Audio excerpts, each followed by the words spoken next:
Siang, salam sejahtera untuk kita semua. Alhamdulillah, puji dan syukur kita panjatkan kepada Allah Subhanahu wa taala, Tuhan Yang Maha Esa. Siang hari ini kita bisa melaksanakan kegiatan diseminasi untuk materi penyusunan soal asesmen literasi dan numerasi.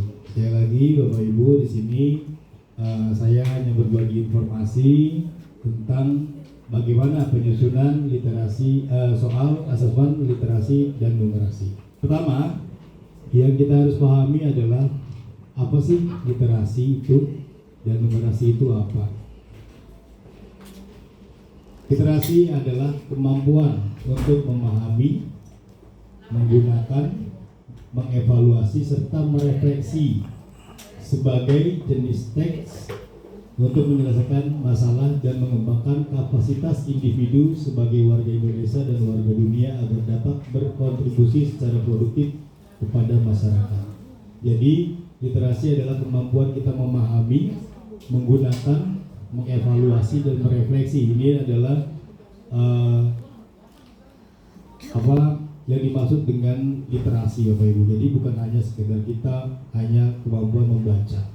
Lalu numerasi adalah kemampuan kita untuk berpikir menggunakan konsep, prosedur, fakta, dan alat matematika untuk menyelesaikan masalah sehari-hari pada berbagai jenis konteks yang relevan untuk individu sebagai warga negara Indonesia dan dunia. Nah, komponen untuk AKM itu biasanya literasi, numerasi, di mana kontennya pada numerasi itu adalah 50 sama dengan berapa? Nah, ini pada level 1.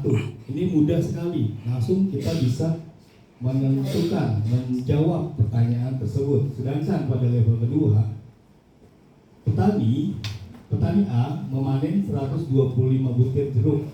Proses pemahaman, pengaplikasian, dan penawaran. Ada numerasi, sedangkan pada literasi itu proses kognitif yang digunakan adalah menemukan informasi, interpretasi dan integrasi, evaluasi dan refleksi. Sedangkan untuk ini untuk A3-nya, sedangkan A4-nya seorang peneliti membandingkan berat badan dua kelompok untuk meneliti efektivitas obat langsing. Peneliti tersebut menetapkan taraf signifikan 0,05 hasil uji signifikan memperoleh nilai 0,017, apakah yang dapat disimpulkan oleh peneliti tersebut. Nah, ini pernyataan dari kasus nyata memungkinkan proses menelaah informasi. Yang kedua, kriteria soal. Untuk materi soal harus sesuai dengan indikator, jadi jangan menyimpang kemana-mana Bapak Ibu. Apa yang ditanyakan, indikatornya apa? Dan konstruksi pokok soal harus dirumuskan dengan jelas dan tegas. Konteks pokok soal dan opsi jawaban harus relevan. Pokok soal jangan memberikan petunjuk ke arah jawaban yang benar. Bahasanya tidak komunikatif dan tidak menggunakan bahasa kaidah yang benar. Kalau menurut mungkin menurut kita dan di bahasa informatika itu biasa karena memblokir situs gitu kan ya. Nah, itu di dalam bahasa pengalaman dan wawasan yang telah diperoleh. Hal baru yang telah pelajari dalam materi ini apa? Perubahan yang telah mewujudkan penilaian literasi numerasi di kelas. Bagaimana kita akan mengimplementasikan di kelas? Tantangan apa yang dihadapi? Bagaimana strategi untuk mengatasi tantangan yang kita hadapi? Ini akhir ya Bu Bapak Ibu ya, kita sudah selesai. Terima kasih Pak Ajis atas paparannya dalam kegiatan diseminasi pada siang hari ini. Sebelum kita menutup kegiatan ini, mungkin ada dari Bapak Ibu yang masih ada pertanyaan atau yang belum terlalu memahami atau masih mengawang-awang, dipersilakan untuk bertanya, mungkin 2 atau 3 orang. Silakan Bapak Ibu. Sini ada dikit perasaan.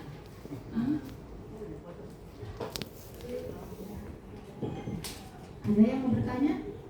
Nggak ada yang tanya ini. Baik. tanyakan tadi. Tanya deh. Ada lagi Bu Siti Mariam mungkin? Ada pertanyaan atau masukan atau silakan? Silakan.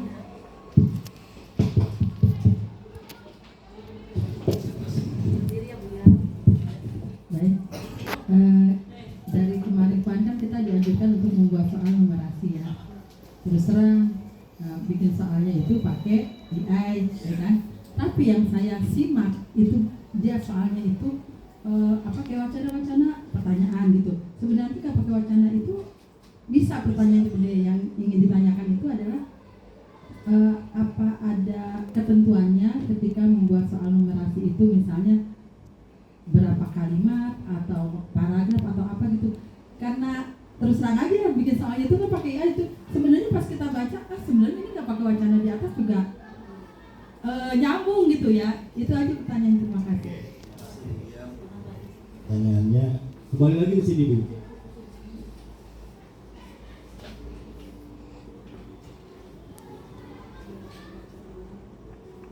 Nah ini, ya kan sebenarnya tadi yang seperti Bu yang sampaikan, sebenarnya kita dapat langsung menentukan, nggak usah pakai muter-muter, gitu kan pertanyaannya, langsung ke intinya itu, gitu kan. Sama seperti di sini.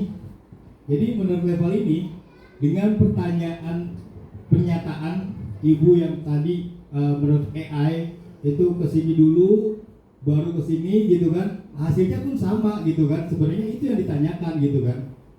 Kayak ini kan, misalkan 125 ditambah 50 nih, ini kan cepat anak menjawabnya. Nah tapi dia kan butuh penalaran dari pernyataan yang Ibu buat tadi, gitu kan. Sehingga jawabannya sih kita yang udah tahu, gitu kan, apa sih tujuannya. Kalau di yang AI itu biasanya dia wacana nih, wacana tentang misalnya tentang lingkungan.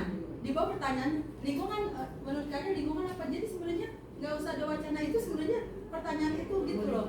Kalau yang di AI itu manusia contohnya, jadi dia hanya wacana, terus pertanyaannya kalau ini kan benar kalau ini kan, karena soalnya memang beda-beda kalau ini. Nah kalau IPS itu ya begitu, wacana doang langsung pertanyaan, sebenarnya nggak pakai wacana. Jadi juga bisa. Gitu. Ya ini ya tadi yang saya sampaikan, misalkan ya tadi misalkan tentang apa sih tentang lingkungan, tapi kan dia dijelasin dulu tuh lingkungan itu apa, begini pengantarnya.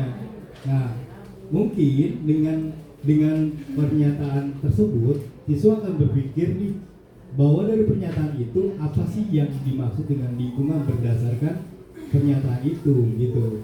Sama seperti yang ini kan, dia misalnya tadi di level 1 begini, level 4-nya aja kita uraikan dulu tuh, ininya rusak lah, ininya nggak bisa, bagaimana penalaran kritis dia beserta didik untuk menentukan apa sih yang dimaksud dengan lingkungan itu, itu berdasarkan uraian yang dijelaskan di atasnya, gitu. Nggak ada ketentuan itu. Nggak ada, jadi bebas aja. Berapa kalimat? Iya, enggak. Baik Bu ya.